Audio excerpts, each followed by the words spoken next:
Dr. Mkombe. Masele. Yani bora nimekukuta. Karibu. Asante.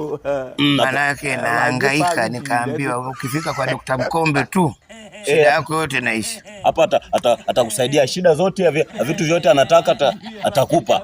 Nataka ni akusaidie nini wewe? Mimi bwana na shida yangu moja. Toka nimefika hapa Tunduma kila nikinywa pombe silewi. Niko nao kwa sababu huku ndani kuna friji, Tunduma ina friji. Sasa nikaambia ukienda kwa Dr. Mkombe tu ukiongea naye mambo yote yanakuwa sawa. Mimi nilikuwa nataka dawa ambayo ukinipa nikinywa bia 2 na kwa kama nimekunywa bia yako. Kwa hiyo anataka akinywa kidogo tu analewa.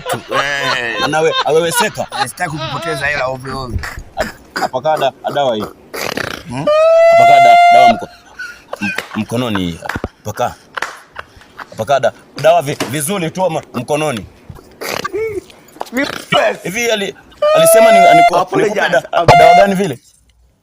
Nilikwambia nataka dawa ambayo itanifanya nilewe zaidi. Nikinywa bia 2 tu nilewe sana. Ili baridi nisisikie. Na ule hapa masharti mengine amekosea, amekupa dawa ambayo anaacha kabisa akunywa pombe. Unasemaje? Amekosea, anisamee. Utanipaje tena dawa ya kuacha pombe wakati mimi nimekwambia nataka niwe mlevi zaidi nikinywa 2 nilewe? Nisamee Masele, nisamee. Kwa hiyo hapo kinachotokea hapa anaacha kabisa hapo. Hapa anaacha kabisa. Bora nimalizie kabisa sijakuwa mambo mengine.